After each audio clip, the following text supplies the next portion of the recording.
Good morning, good afternoon, good evening to you, my followers and friends. This is Violet once again. I hope everyone has had a great day and I hope you are going to follow me up to the end of this video. In today's video, we want to focus on dealing with organizational resistance to change. We all know that changes happen in one's life, either prepared or unprepared. Sometimes these changes come abrupt and it becomes very hard to adapt to such kind of changes and the consequences they bring to us. But in today's video, I want to focus mainly on how organizations deal with the changes, especially with the employees. Normally, we find that organizations experience changes in most times in managerial positions or when we have the employees transfers. In these corona times, we have experienced different employees coming to us or sometimes calling us and talking to us, especially myself, how someone is undergoing a certain grief. Some companies have retrenched some employees because of corona, and others have retired some employees, and others have been fired. This is greatly affecting most of the employees at this moment when everyone is seated at home, is not working, is not earning a penny. But I sat down and I thought I can make this video to help each one of you, especially the managers, to understand how best to deal with the changes in organizations and how best can we help our employees who have been working for us for years, sacrificing, bringing their skills and talents for the better and development of the organization. In the previous video, I talked about some social, economic, and psychological factors, or sometimes somehow environmental factors, which affect individual changes. And this, I asserted that these were a very important factors because of John Bowlby attachment theory.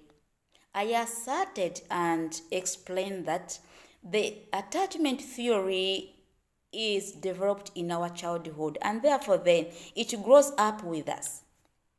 The social factors I'm talking about when we are living in a certain environment for more than 1 or 2 years, we start developing those attachment traits.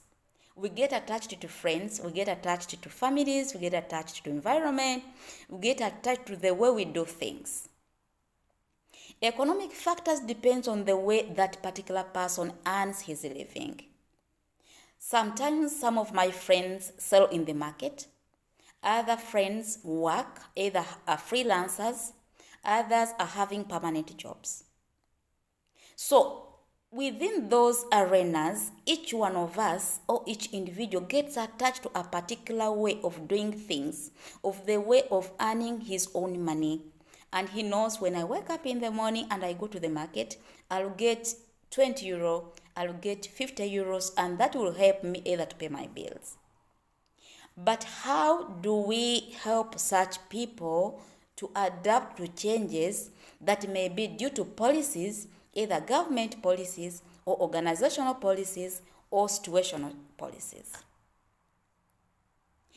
This video goes back to managerial or companies or different organizations that are right now handling different employees, where employees are going through a very, very difficult time. How best should we prepare our employees for an ongoing challenging situation, especially of corona? One of the reasons I looked at and I felt I need to explain this to managers is one of the important factors that psychologists and psychotherapists have asserted and insisted is thorough or clear communication. It is very, very crucial and important to prepare our people, to prepare our employees when it comes to organizational changes. When we oversee that you can no longer handle employees, when you oversee that we are going down, businesses are not working, how best can we handle this? In my writing and in my research, I put down several factors that we need to consider in this case. One case that shouldn't be overlooked is clear communication. It is very important that the managers call their employees and in advance communicate to them the situations or the challenges or the threats that they oversee and might affect their lives in the future. You can call them for a meeting, call them for a general meeting. You can use memos, you can use the emails, you can call and inform that there is an important meeting that every employee is not supposed to oversee, that every employee is supposed to attend. Let every employee attend that particular meeting. Inform them it concerns about restructuring of the organization or organizational restructuring. And therefore then each employee will endeavor to attend that particular meeting without being informed on phone that you are fired. When those employees come to the general meeting, kindly prepare them. Tell them from the beginning how the corona started, tell them how it's affecting the whole world, and how we are likely as a company to go through such kind of restructuring, to experience some changes in the future. That automatically puts these employees on a side to start thinking and preparing psychologically that, well, we might face some challenges in the future. And therefore, these employees would start thinking about alternatives of change. If A happens, what is going to happen? They start thinking about plan B. That is communicating effectively. Communicate to every individual, communicate to everyone. All employees getting the same information at the same time. Before you retrench them, before you fire them. The second step you need to do, communicate anytime in advance. If you foresee retrenching these employees in August, please communicate to them in January. Let them know that there are foresighted changes which are coming. Do not send messengers to take this information. You have the capacity to do that. You have the capacity to communicate to these employees. And then let them listen to you. Let them ask queries. Let them ask questions. And be available to answer their questions. Otherwise, where we are going to have very traumatized people that will not function again when we go out of this kind of a situation. Because people are getting broken every day. The third step you can do, seek thoughts, seek perceptions from different employees. You can send in forms, you can send in evaluation forms and ask the employees to give you suggestions. What do you think you can do if a situation like this happens? So that's also psychologically another way of preparing them that if this happens, then this can happen. So we are all human and we try to adapt to changes, but it becomes very hard to adapt to these changes if we are not prepared. We get shocks, and once somebody gets a shock, in most cases, they just enter into depression. So, as a manager, handling your employees in that kind of a way, it helps them to go through the 5 stages which Elizabeth Kubler-Lewis called the 5 stages of grieving. Yes, it will be very hard for them to accept that really there are some changes which are upcoming. Well, they may not know that so and so is going, but all of them, they are informed, and therefore they would be alert and already preparing for plan B. Because when an information comes abrupt, The emergency communication. Are we ready to deal with the risks that follows the emergencies? Because when a manager communicates in advance, the employees are able to build resilience. They're already preparing for the new changes that are going to take place, and therefore they're deeply thinking what they can do if such and such happens or becomes a reality. Another factor, you may consider bringing in a psychologist or a psychotherapist. Let a psychotherapist help you to prepare these employees for the upcoming changes. The employment counseling, which we normally give at workplace, or workplace counseling, is very, very important because it helps to adapt to unprepared situations which normally befalls employees, and it breaks their energy to work, it puts them down, and they really lose morale to continue with the type of work that they have been doing.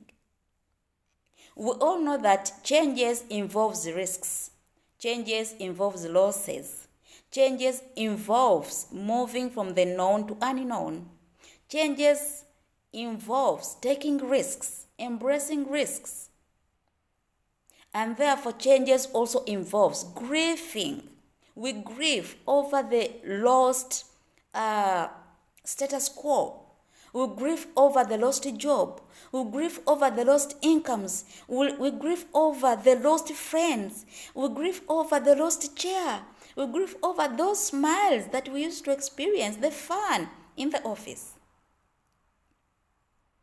Think about people's lives before we effect changes in organizations. This is a very important element at this time. This time is very critical that everyone thinks about the way to survive. And when a manager wakes up, or you or me wakes up and you fire an employee, believe me, you are breaking that employee's energy and enthusiasm to work again for that particular company. Kindly, it's my request that all these employees are well prepared psychologically to face new changes. Some of them, you may find they hear about, let's say, corona, but they have not really taken time to find out how they can be affected or how it can affect them when it comes to their jobs. Some thought they have gotten permanent jobs, but to be shocked that they are fired. It's heartbreaking. We are all human, and we are seeking to be well in life. So I made this video purposely because today a friend of mine communicated about his retirement. It's not really retirement, but he was being fired. But being fired without prior communication. So that's where I thought preparing employees for future changes is really very, very important. Let's do them a favor. Let's communicate in time.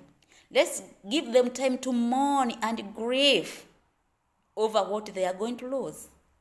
It doesn't matter how long it will take, but as long as you've done your job, you have communicated to them thoroughly, you have informed them some changes might be coming, so it will not really affect with the same force it would have had if this person did not hear about changes that are upcoming. Therefore then, let's support our employees, and employees, let's also support our organizations. Sometimes it happens when the employees also have transfers.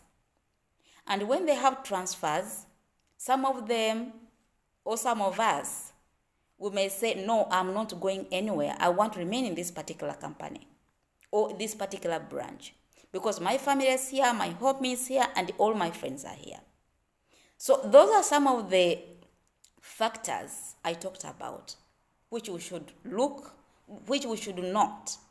underlook. Those are very important factors that matters in one's life, which we should always consider when you are giving people transfers. Transfers are good because they make you grow. Transfers are good because you will get new friends. Transfers are good because you are going to learn new skills. But immediate transfer or abrupt transfers are not healthy. So this video works on both sides. It's both vice versa. Both for managers, both for employers, and both for employees. Let's create harmony in organizations, and let's always look for how best we can develop our organizations. When you're working for a certain organization, basically or majorly, you are looking at how best you can participate in its mission and vision. How best together you can achieve the organizational objectives. And therefore then, these small changes that would kill other people's morale to have interest to work for this particular organization should be avoided at all levels. Managers, you are brilliant. Employees, you are brilliant. So let us bring all that intelligence, all the skills together, and therefore we shall see our organizations and companies' sustainability. Companies start and they end. And most times we ask, that company existed for a few years and it disappeared. What happened? All those are some of the contributing factors. When employees are not able to adapt to changes in organization and therefore they sabotage any organization planned changes. And also managerial positions sometimes are not handled so well, and therefore sometimes our managers may not use the opportunities they have to handle or well communicate to the employees so that there's that harmony that is created. So as I end this video, I call upon especially managers in this particular time of COVID, kindly prepare your employees for future changes that are planned. This is really going to help the mental growth and mental sustainability of the employees. The mental health, the mental status of the employees. So let us learn to create that mutual communication, effective communication that should be from both sides. Even for employees, if you want to resign and you feel you're tired of the job, also it's your obligation to communicate in advance. Give the manager notes. In 2 months to come, I won't be here. So he has that time also to prepare to recruit another employee in that particular organization. So as I end this video, kindly I thank each of you who have been listening to me, my followers, and those who have listened to me for the first time. Please don't forget to subscribe to my videos. I'm bringing much more knowledge. I decide to educate our nation, educate our people, and educate ourselves. Please subscribe, like, and comment on my videos. I wish you a blessed night and a blessed life. Bye.